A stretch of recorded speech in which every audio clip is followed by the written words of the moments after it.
वनराज के सामने किया टीटू ने अपने प्यार का इजहार कि वो डिम्पी से बेहद प्यार करता और शादी करना चाहता है।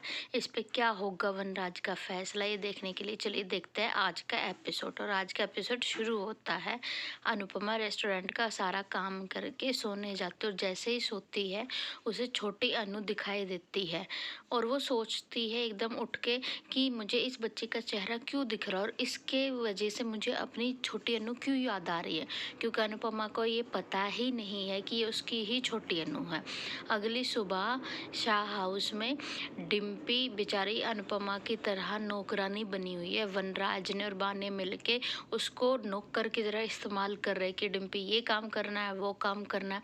उसी समय पे आ जाती है पाखी अपनी बेटी को लेकर और आते ही उसके ड्रामे शुरू हो जाते हैं कि मुझे कितना काम करना पड़ता है, मैं थक गई हूँ, आप लोग बिल्कुल भी मेरा ध्यान नहीं रखते हो। तो वनराज कहता कि तू पहले बताते तो मैं तुझे खुद लेने आ जाता।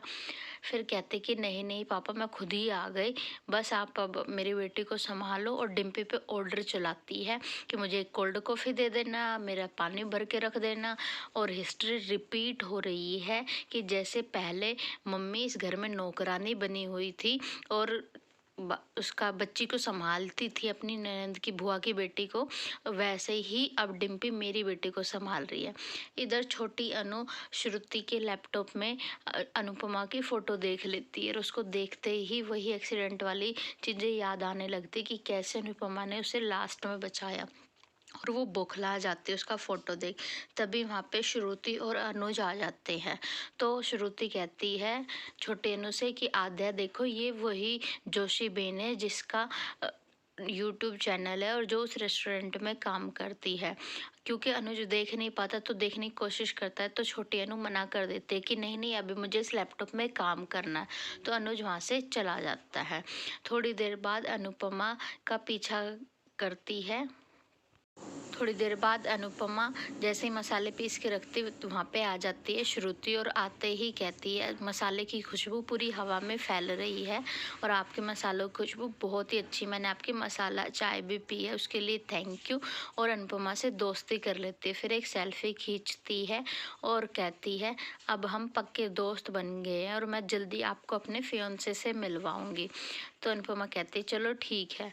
उसके बाद में जैसे ही अनुपमा अपने कामों में बिजी हो जाती है तो चोरी चोरी छोटी अनु अनुपमा को देखती है। तो अनुपमा को फील हो जाता है कि कोई मुझे चोरी से देख रहा है, तो बाहर आके देखते तो वही लड़की होती है।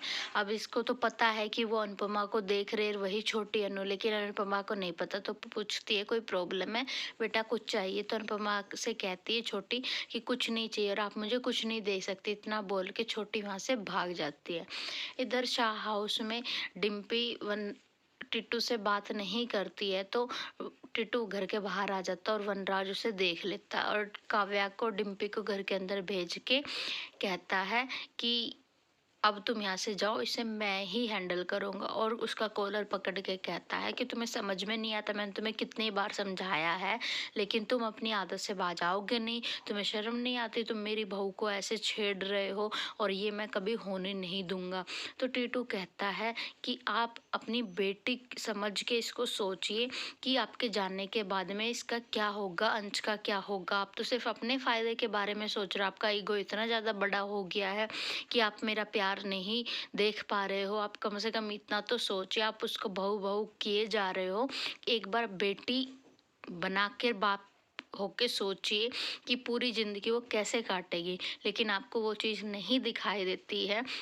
आप अपने घमंड में इन चीज़ों में इतने चूर हो चुके हैं कि आपने उसको कैद कर लिया। आप बस चाहते हो कि वो आपके सामने रहे और वो बेचारे डर के मारे कुछ भी नहीं बोल पाती है।